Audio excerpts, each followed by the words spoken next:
t'aimes. Parce que tu es le chef-d'œuvre de Dieu. Alléluia. Peu importe ce qui s'est passé, peu importe ce que tu crois ou ce que tu ne veux même pas croire, tu es un chef-d'œuvre de Dieu. Amen. Et le Seigneur compte sur toi pour la mission. Amen. Acclame encore Jésus. Alléluia. Amen. Je voudrais aussi que tu acclames pour notre papa. Amen. Acclame pour le visionnaire de ce camp. Acclame le Seigneur. Lui qui fait des dons aux hommes. Amen. Acclame pour lui. Pourquoi? Parce que ce n'est pas quelque chose, comme il a dit, il est en mission. Amen. Et ce qu'il est en train de faire dans nos vies fait partie de sa mission. Amen. S'il n'avait pas dit oui à la mission, on ne sera pas ici. C'est la raison pour laquelle je voudrais que tu acclames en poussant des cris de triomphe pour le fait qu'il ait accepté d'accomplir la mission. Amen. Parce qu'il a accepté. Alléluia. Toi et moi ne pouvons qu'accepter d'aller pour le Seigneur. Amen. Je le dis parce que pour ces gens de rencontres, je sais la qualité de ce que le Seigneur fait à travers ces gens de rencontres. Amen. Chaque fois que nous nous rencontrons à ces gens, à ce camp ou aux retraites de jeunes, je sais que le Seigneur nous a toujours bénis. Amen.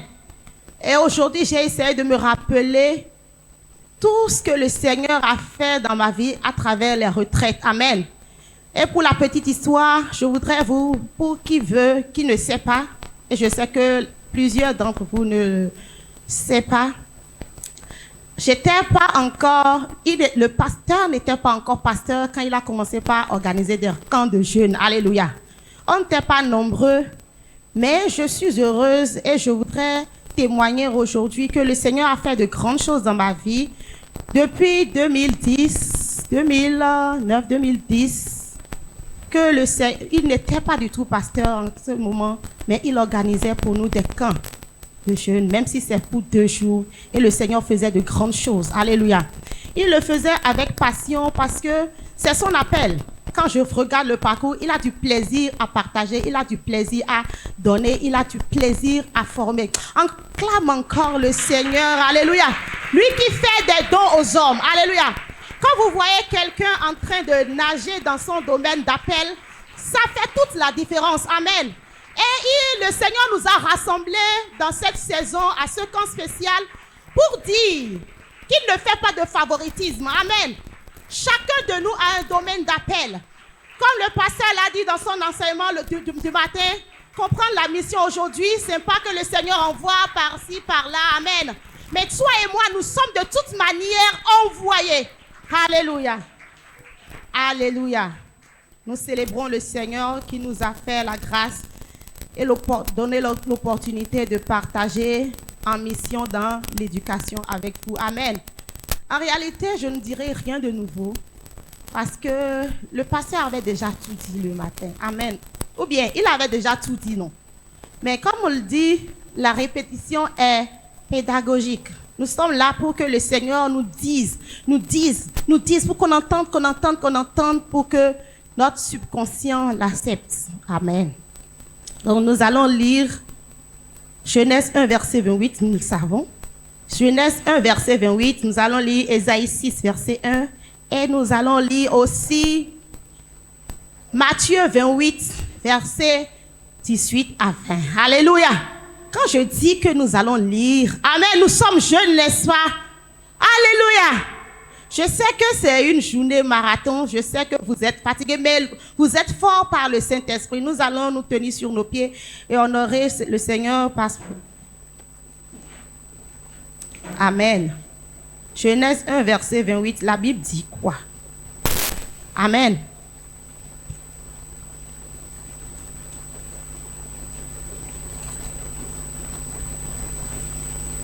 Alléluia.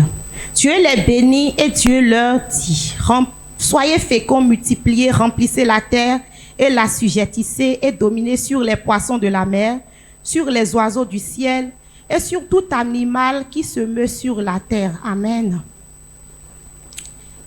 Ésaïe 6, verset 8. Alléluia. On va aller vite. Qu'est-ce que la Bible nous dit? C'est le prophète Isaïe qui dit, le Seigneur qui cherchait qui va envoyer. Alléluia. Qui va aller pour lui. Et il répond. Amen.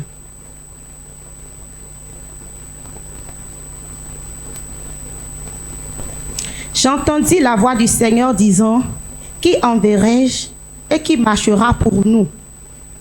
Je répondis, me voici, envoie-moi. Alléluia. Matthieu 28, verset 18.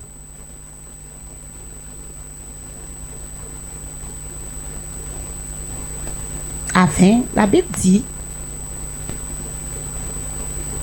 Jésus s'étant approché leur parla ainsi, tout pouvoir m'a été donné dans le ciel et sur la terre.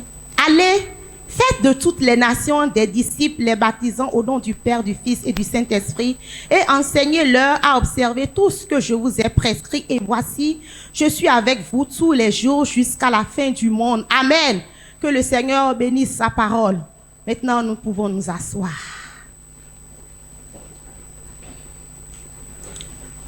Alléluia. Dis avec moi, je suis un jeune en mission. Amen. Est-ce que vous avez déjà compris? Est-ce que dire maintenant que vous êtes un jeune en mission, est-ce que c'est un problème pour vous maintenant? Donc vous êtes tous d'accord que vous êtes des jeunes en mission. Alléluia.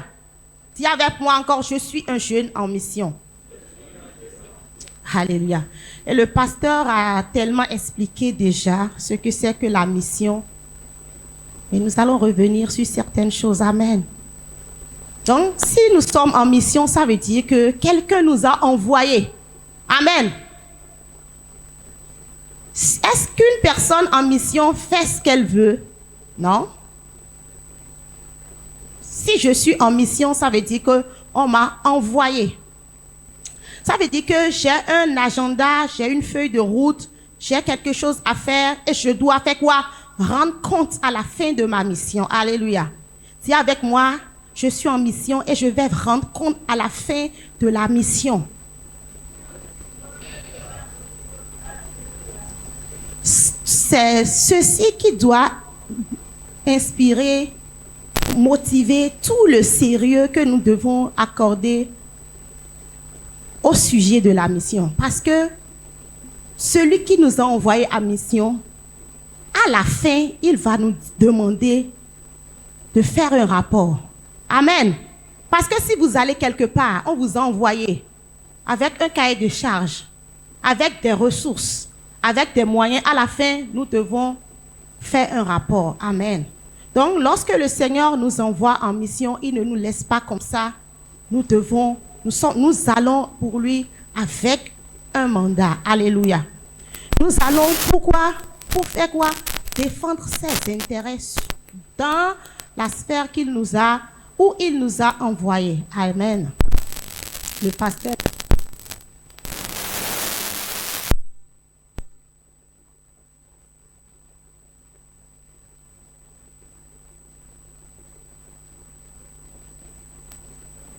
Le matin, le pasteur nous a parlé des sphères d'influence. C'est ça, non? Ou encore appelé des montagnes. C'est des sphères qui affectent le cours de la vie d'une manière ou d'une autre. Amen. Et au nombre de ces sphères, nous avons la religion, comme le pasteur l'a dit, le gouvernement, la politique, la famille, les médias, les arts et le sport, l'économie et l'éducation. Amen. Donc, en tant qu'enfants de Dieu, le Seigneur nous a envoyés sur la terre pour apporter notre influence dans tous ces domaines d'influence. Alléluia, si je peux le dire ainsi. Il nous a préparés pour que nous puissions, chacun de nous, avec ce qu'il nous a donné, ce qu'il a fait de chacun de nous d'une façon particulière, agir dans toutes ces sphères d'influence, d'une manière ou d'une autre. Autant que nous sommes ici, chacun doit intervenir dans l'une ou l'autre de ces sphères.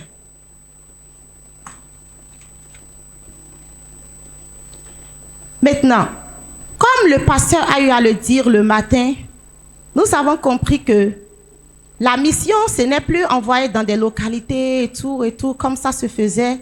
Nous avons envoyé tel nombre de missionnaires, nous avons fait ci, nous avons fait ça. Ce n'est pas comme ça.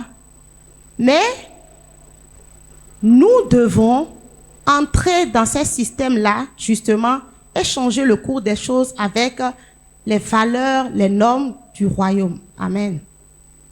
Pourquoi? Parce que, à partir du péché d'Adam, le diable, de façon légale, a pris le contrôle du monde, qu'on le veuille ou pas. Et comme il sait que ce sont ces sphères-là qui changent le cours de l'histoire, qui changent le comportement des êtres humains, il a aussi mis en place tout un système dans toutes ces sphères pour pouvoir contrôler, pour pouvoir téléguider, pour pouvoir implémenter, lui, son cahier de charge sur la terre, pour vraiment régner comme le Dieu sur la terre. Alléluia. Mais ça, c'est ce que le péché d'Adam a fait. Mais gloire soit rendue à Jésus, gloire soit rendue au Seigneur, parce que Jésus-Christ est venu. Alléluia. Pour faire quoi? Récupérer ces sphères-là d'influence. Récupérer ces montagnes de la main d'Adam, de la main du diable.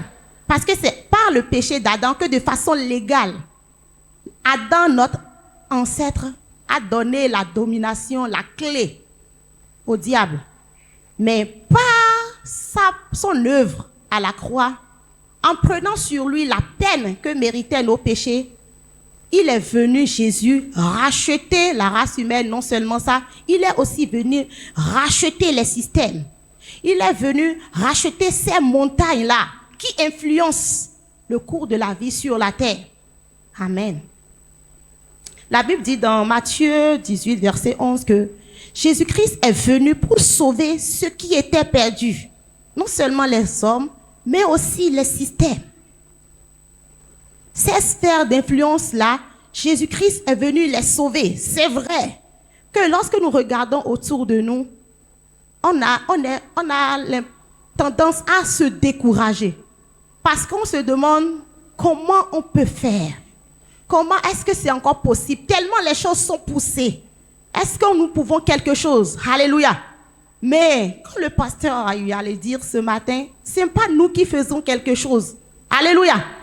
Ce n'est pas nous. C'est celui qui nous a envoyés en mission, qui nous donne la capacité et tout ce qu'il nous faut pour réussir la mission. Alléluia. Donc s'il nous envoie en mission dans ces sphères, nous devons, peu importe ce qui se passe déjà avant notre arrivée, lui faire confiance à lui. Regardez au Dieu invisible. Alléluia. Regardez à celui qu'on ne voit pas, mais qui est plus réel que ce que nous voyons. Et faire quoi? Aller de l'avant selon ses instructions. Amen. En mission dans l'éducation, pour le cas concret qui nous réunit à cet instant précis, l'éducation, lorsque nous parlons d'éducation, c'est un domaine très vaste. Amen. C'est une grande montagne, si je peux m'exprimer ainsi. C'est une très très grande montagne qui exerce sa domination de façon directe sur toute la terre. Amen. Je vais m'expliquer tout à l'heure et vous allez voir. Donc, lorsque nous parlons de la sphère de l'éducation, il y a les écoles, il y a les collèges, les universités, les centres de formation professionnelle. Partout, on peut inculquer de la connaissance. Tous ces centres-là, tous ces territoires-là font partie de la montagne de l'éducation. Donc, en tant qu'enfants de Dieu, nous devons lorsque nous rentrons dans ce système, nous ne devons pas perdre de vue notre identité. Alléluia. Parce que à travers la sphère de l'éducation, c'est là que on transfère les connaissances, c'est là que on transfère les valeurs, c'est là que on transfère les compétences pour assurer la continuité. Amen. Alléluia. Toi et moi, depuis qu'on était en sixième, au cours primaire, je ne sais plus, CM2, on dit que le fer est où?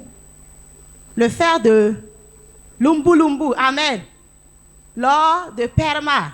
Depuis là, c'est ça on a enseigné à nos parents. Hein. C'est ça on m'a enseigné et j'entends mes enfants encore réciter la même leçon. Amen. Pourquoi? À cause de l'éducation. Alléluia. Donc, ce que nous entendons, la sphère de l'éducation est très importante. Pourquoi? Parce que ce que nous entendons de façon régulière, qu'on le veuille ou pas, finit par créer des convictions fortes au-dedans de nous. Amen. Donc, par l'éducation, par exemple, on peut amener des gens à changer leurs valeurs. Alléluia. Des gens à changer leurs valeurs. On dit par exemple que l'être humain est issu de quoi? Selon la science d'un singe. Amen. Mais ce n'est pas ce que la Bible nous dit. Alléluia.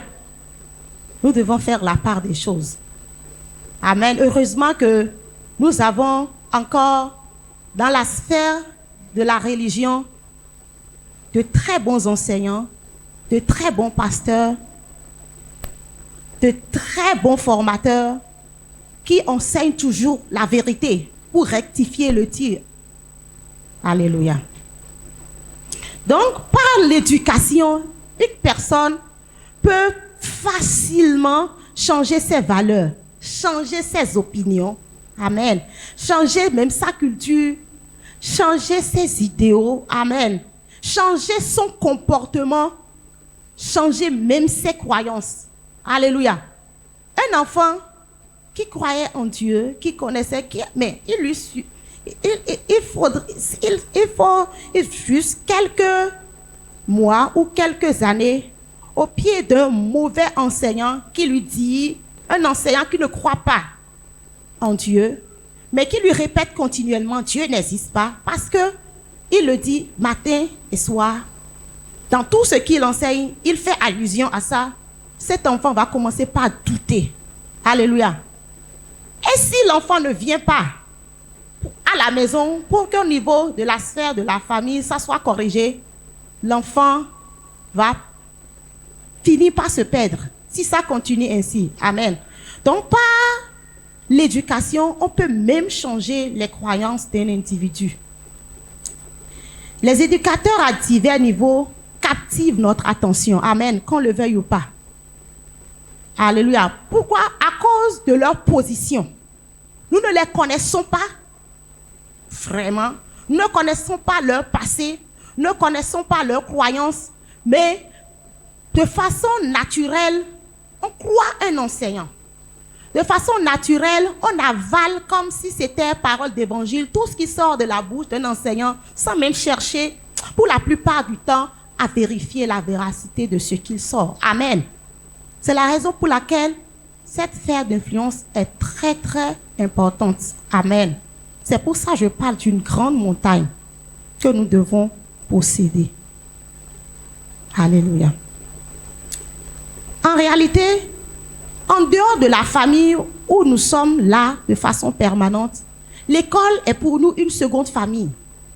C'est dans nos écoles, c'est dans le processus de l'éducation, c'est sur les plateformes de l'éducation qu'on passe beaucoup plus de temps. Amen. Lorsque nous faisons le point, à partir de 3 ans ou moins de 3 ans, on commence déjà l'école. Alléluia. Et aujourd'hui, les choses sont telles que la plupart des enfants ne viennent même pas à la maison à midi. Amen. Et on reste à l'école de 7h ou 7h30 à plus de 17 heures, 17h30, 18h par jour. Et cependant, 7 mois, si j'enlève le temps des congés, ou 6 mois quand même par an. Alléluia. Et on est en contact de qui? Des éducateurs. Et on a commencé ça depuis 3 ans. 10 ans au collège, 7 ans, université ou dans des centres de formation et tout. On est dans les mains des enseignants. Amen. Et quoi? Exposé à quoi? À des modules de formation, à des curricula, à ce que les gens ont décidé d'inculquer. Amen. D'autres personnes ont décidé d'inculquer. Ces personnes, comme je le disais, n'ont pas forcément la crainte de Dieu. Amen. La preuve, comme le pasteur l'a déjà dit ce matin, tout ce qu'ils ont essayé d'introduire dans le système éducatif, pourquoi? Pour pervertir l'être humain depuis son enfance. Parce que le diable a toujours un objectif derrière. Il est aussi en mission. Il a ses agents qui sont en mission. Et Dieu aussi veut des gens pour les envoyer en mission. Amen. Donc, puisque le diable, lui, veut pérenniser sa domination sur la terre, ses agents ne sont jamais fatigués. Lorsqu'ils sont recrutés dans le système, qu'est-ce qu'ils font? Ils savent qu'ils ont un mandat. Alléluia. Et comme le pasteur a eu à le dire, ils sont là, non pas pour prendre le salaire, mais ils savent qu'il y a plus important. Amen. Ils ont une mission de perdre la race humaine. Ils ont une mission de dévier les êtres humains de la voie de Dieu. Alléluia. Dieu a besoin des hommes pour implémenter ses projets sur la terre. Le diable aussi. Pourquoi? Parce que la terre, Dieu l'a donnée aux êtres humains. C'est seulement toi et moi, ayant de la chair, ayant un corps physique, qui pouvons accomplir les desseins de Dieu ou du diable sur la terre. Alléluia. Dans le psaume 115, verset 16, la Bible dit que les cieux sont les cieux de l'Éternel, mais il a donné la terre au Fils de l'homme. Amen. Dieu a donné la terre au Fils de l'homme.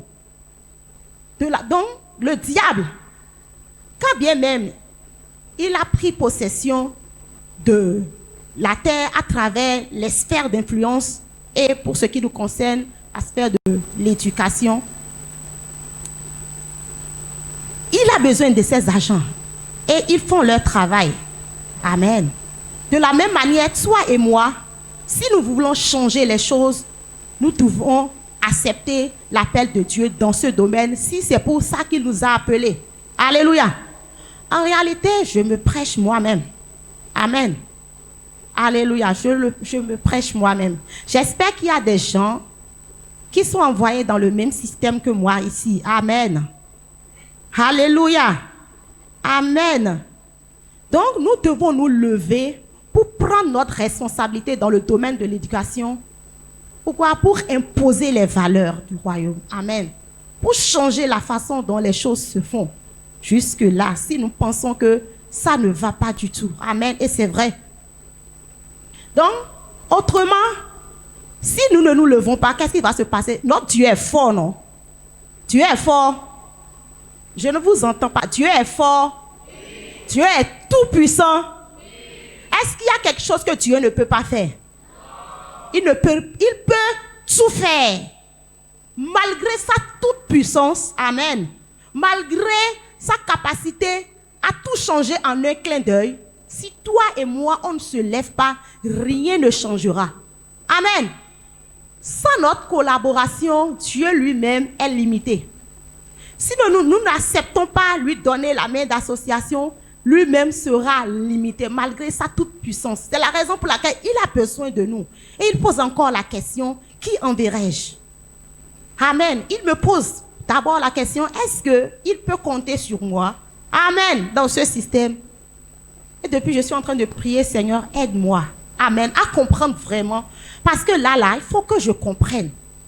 Alléluia. à comprendre vraiment ma mission dans l'éducation. Alléluia. Donc, malgré la toute-puissance de Dieu, si nous ne faisons rien, alléluia, nous allons toujours voir la désolation, la décadence, la dégradation des mœurs. Amen. Et Dieu ne pourra rien faire. Il aura toujours les mains liées. Alléluia. Donc, dans le domaine de l'éducation, si nous sommes envoyés, nous devons nous lever et prendre notre responsabilité. Amen. Je le dis, peut-être que quelqu'un me dira, je ne suis pas concerné. Alléluia. Mais nous devons être tous concernés parce que d'une manière ou d'une autre, nous faisons partie de ce système. Amen. Si nous sommes déjà des élèves, des écoliers et tout, nous faisons partie déjà du système. Ou bien, même si nous ne sommes pas appelés à influencer dans ce domaine, pendant que nous sommes à l'école, au collège, à l'université, dans un centre de formation, nous faisons partie du système et nous pouvons apporter notre petite pierre, nous pouvons changer quelque chose. Alléluia. Ça peut ne pas être visible, mais nous sommes capables. Lorsque nous disons oui, Seigneur, nous sommes en mission, nous pouvons changer quelque chose. Amen. Donc, parlons de changement, parlons de mission dans ce secteur. Je voudrais nous rappeler qu'en réalité, tout commence dans le spirituel. Alléluia. Pour pouvoir prendre possession du secteur de l'éducation, de cette grande montagne d'influence-là, nous devons commencer dans le spirituel. Alléluia. Pourquoi? Parce que, comme je l'ai dit, le diable avait déjà pris possession, n'est-ce pas? Mais Jésus-Christ est venu nous arracher tout ce qu'il a déjà pris par son sang. Il a tout racheté. Donc, de façon potentielle, nous pouvons aller prendre ce que Jésus a déjà fait. Donc, la vie spirituelle et les montagnes sont gérées par des entités spirituelles, des géants.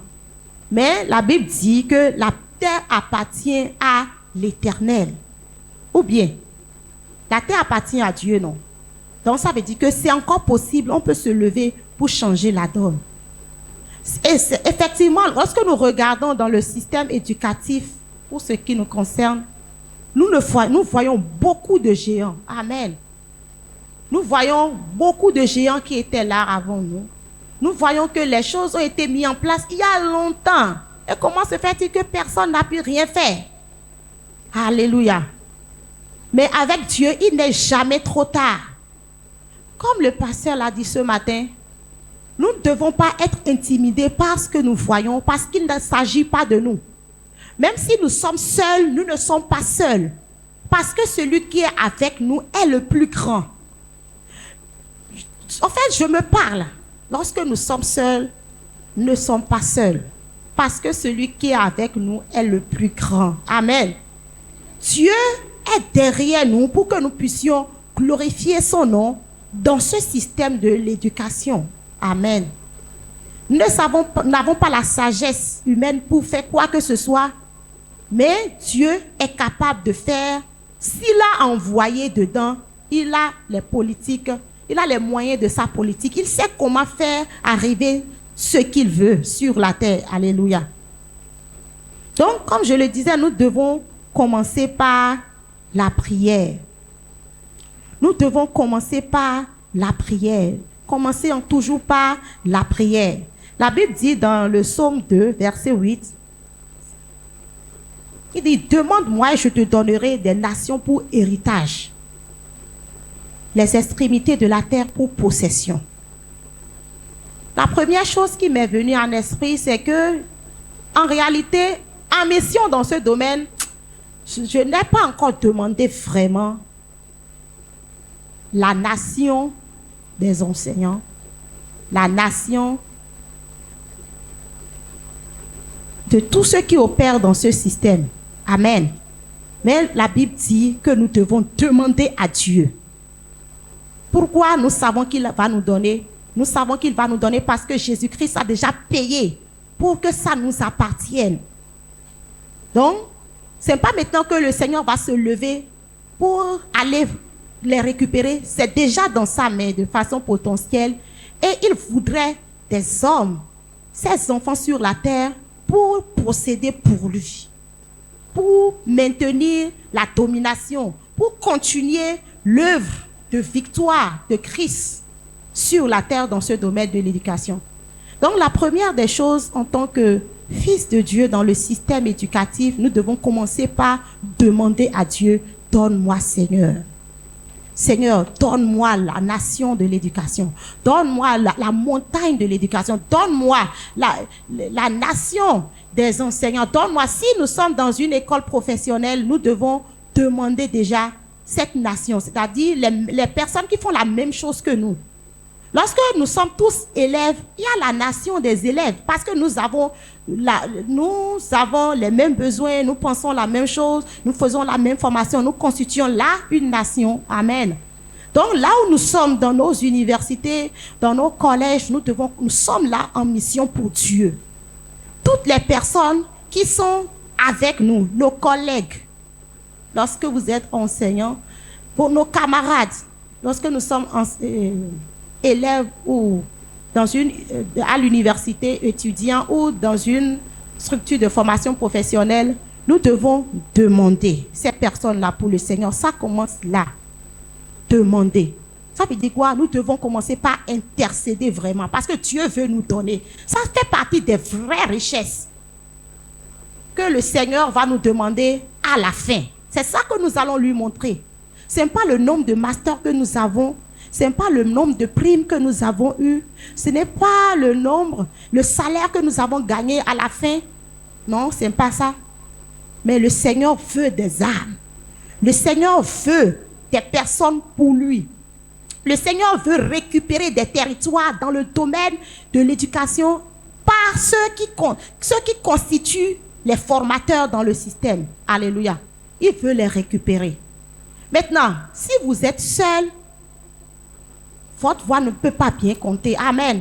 Donc, ce que nous devons faire, c'est que nous devons, ces valeurs que nous avons en nous, nous devons les communiquer autour de nous. Amen. Rallier des gens à notre cause. Leur ouvrir les yeux. Amener la gloire, la lumière de Dieu dans le domaine éducatif. Si on se plaint, ce n'est pas la peine de se plaindre. On ne peut pas se plaindre. Si nous ne faisons que nous plaindre, rien ne changera, comme je le dis. Nous devons nous lever. Et la première chose, nous devons nous lever dans la prière et déloger les entités spirituelles qui contrôlent ce territoire, qui contrôlent cette montagne.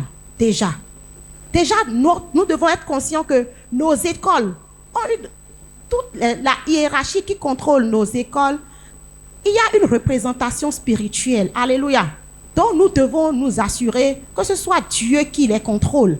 C'est par là que nous devons commencer en tant qu'enseignant, en tant qu'élève, en tant étudiant, en tant qu'apprenant dans un centre de formation professionnelle. Nous devons nous assurer que le Saint-Esprit gère. Alléluia. Sinon, quelqu'un va se lever et dire, maintenant on ne va plus enseigner ça. On va changer les curricula. Et ça se passe. Alléluia. C'est des destinées que nous tenons en main. Et c'est ce qu'on leur dit qu'ils deviennent. Amen. C'est l'orientation qu'on leur donne. Ce qu'on leur dit qu'ils donnent la direction à leur vie. Donc, nous devons nous assurer que ce soit le Saint-Esprit qui influence. Que ce soit le Saint-Esprit qui inspire les curricula. Que ce soit le Saint-Esprit qui inspire les modules de formation et tout. Alléluia. Lorsque nous sommes encore étudiants, élèves dans un centre de formation, nous devons prier pour les enseignants même. Lorsque nous savons que le diable va utiliser ces chansons pour influencer, nous devons, lorsque nous sommes dans la salle, lorsque nous avons la responsabilité de prier pour que ce soit le Saint-Esprit qui gère cet enseignant en notre faveur. Amen. Nous devons prier pour que ce soit le Saint-Esprit qui gère cet enseignant, qu'il le veuille ou pas, qu'il communique les valeurs du royaume et non ses propres valeurs à lui. Alléluia. Parce que par la prière, Dieu peut tout. Si nous ne l'invitons pas dans la situation, il ne fera rien. Mais il voudrait qu'on l'invite. Donc, lorsque nous allons quitter ici, et pourquoi pas commencer maintenant, nous devons commencer par prier. Intercéder vraiment pour que le Seigneur nous... Pourquoi pas, Seigneur, donne-moi mon école, donne-moi mes enseignants, donne-moi le système, donne-nous, que ton règne vienne dans le système. C'est très puissant, le Seigneur va le faire. Et je le répète, je me parle vraiment parce que c'est maintenant que j'ai réalisé ce que c'est un travail profond et minutieux qu'on doit faire. Un travail où aucun détail ne doit pas être négligé. Chacun de nous, en tant qu'élève, en tant qu'étudiant, en tant qu'apprenant, je le répète, aussi longtemps que nous sommes encore dans le système et que nous savons que le système nous influence, nous devons bouleverser par la prière.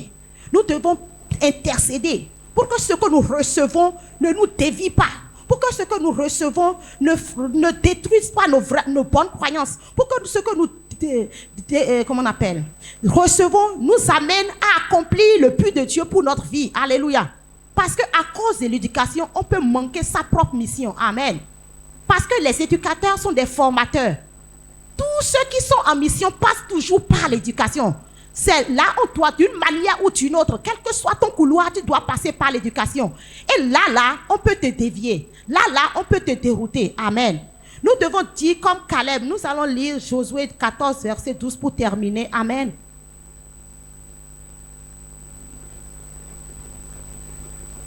Alléluia.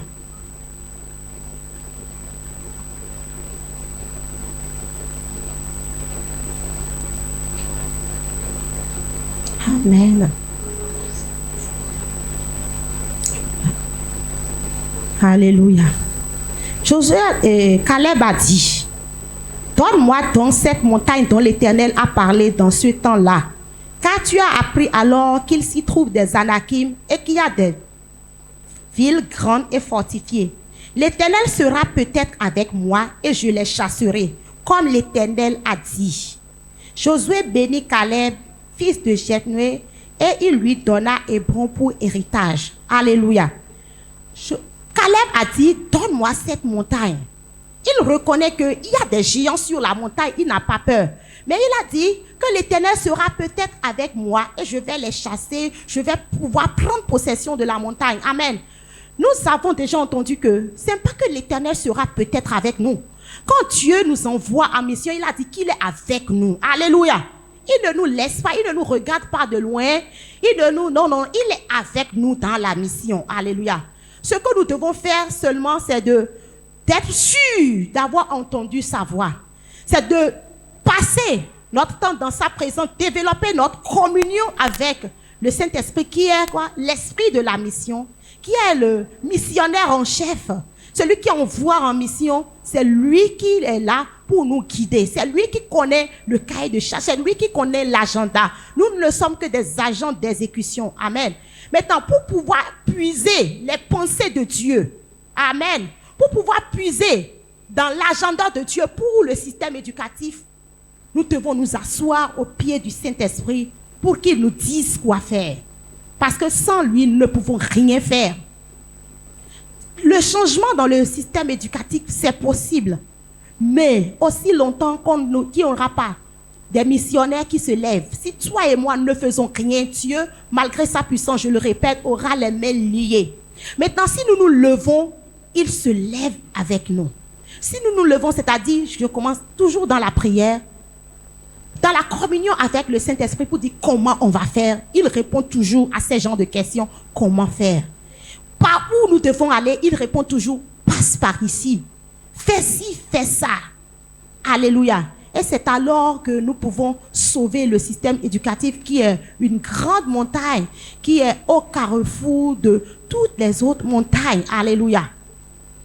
Donc ce soir, je suis juste venu nous rappeler que nous sommes en mission et dans le système éducatif, nous devons nous lever, peu importe notre domaine d'appel, aussi longtemps qu'on doit se faire former, on fait partie du système et c'est notre influence qui va transformer le système. c'est par la prière, par les valeurs du royaume que nous exprimons au quotidien que le système pourra changer. C'est en gagnant des territoires dans ce domaine, alléluia, que le système pourra changer. Alléluia. Parce que si nous ne gagnons pas des gens qui ont la même voix que nous, des gens qui pensent la même chose que nous, et si on est toujours minoritaire dans le système, ça ne va pas marcher. Donc ça veut dire quoi? Nous devons évangéliser. Nous sommes en mission pour communiquer la vie de Dieu autour de nous. Nous ne pouvons pas être élèves, étudiants, apprenants dans un centre de formation et ne pas communiquer la vie de Dieu. Changer le système commence par là. Parce que ce sont des hommes. Le système utilise des êtres humains. Et il n'y a pas de changement profond au niveau de l'être humain sans la nouvelle naissance. Ce n'est pas possible. Sans la nouvelle naissance, aucun être humain ne peut épouser les valeurs de Dieu.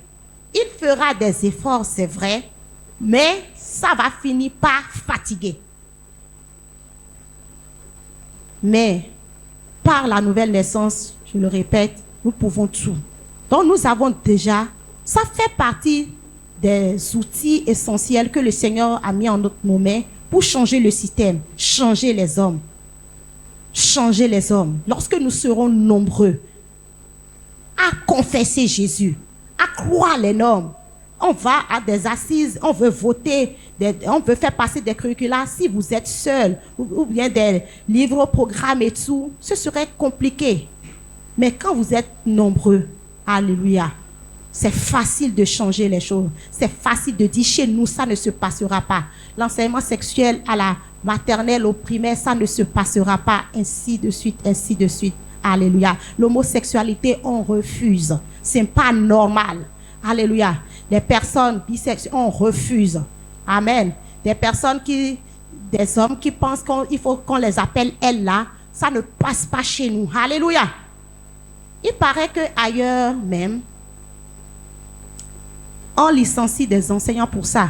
Parce que l'enfant est un garçon et il a décidé qu'on l'appelle fille. Donc toi, l'enseignante, lorsque tu veux distribuer les copies, tu n'as pas le droit de l'appeler garçon.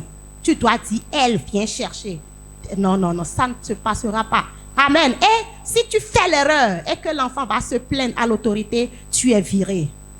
On est où? Amen. Pourquoi?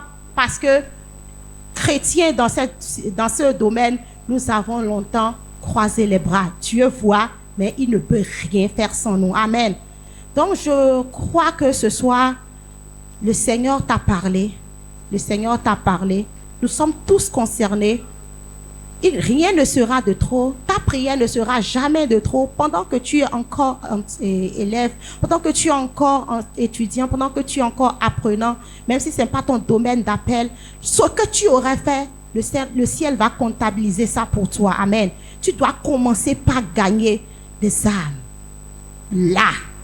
Alléluia. Que le Seigneur bénisse sa parole. Amen.